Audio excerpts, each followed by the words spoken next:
एक बार एक आदमी महात्मा बुद्ध के पास पहुंचा। उसने पूछा, प्रभु, मुझे ये जीवन क्यों मिला? इतनी बड़ी दुनिया में मेरी क्या कीमत है?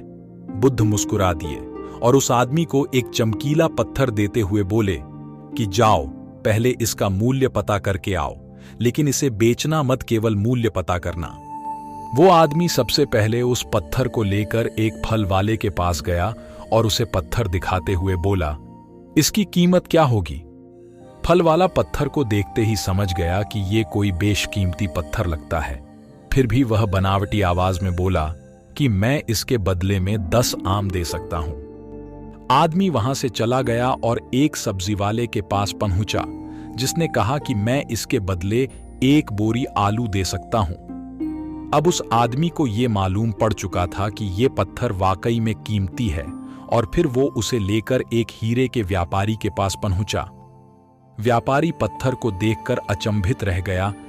उसने कहा कि मैं तुम्हें इसके बदले 10 लाख रुपए दे सकता हूं। आदमी महात्मा बुद्ध के पास जाने के लिए मुड़ा ही था कि व्यापारी ने आवाज लगाई कि मैं तुम्हें इसके बदले में 50 लाख रुपए देने को भी तैयार हूं। लेकिन आदमी नहीं रुका। व्यापारी ने गिड़गिड़ाते हुए फिर आवाज लगाई कि तुम मुझे बस वो हीरा दे दो, बदले में तुम जितना धन चाहो मैं देने के लिए तैयार हूं। आदमी नहीं माना और महात्मा बुद्ध के पास लौट गया और उन्हें पत्थर वापस करते हुए पूरी कहानी कह सुनाया। बुद्ध मुस्कुराकर बोले, फल वाले ने इसका मोल 10 आम लगाया, सब्जी वाले ने 1 बोरी आलू, और हीरे के व्यापारी ने कहा कि यह अनमोल है। इस पत्थर के गुण जिसने जितने समझे उसने उतने मोल लगाए। ऐसा ही ये जीवन है। हर आदमी एक हीरे के समान है। दुनिया उसके गुणों को जितना पहचान पाती है उतनी ही महत्ता देती है। लेकिन आदमी और हीरे में फर्क ये है कि हीरे को कोई दूसरा तराशता है और आदमी को अपने आप को खुद ही तराशना पड़ता है।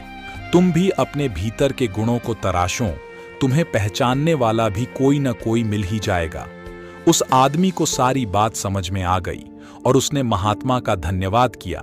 दोस्तों, इस प्रेरक कहानी से हमें ये सीख मिलती है कि इंसान को उसके गुणों के आधार पर महत्व दिया जाता है।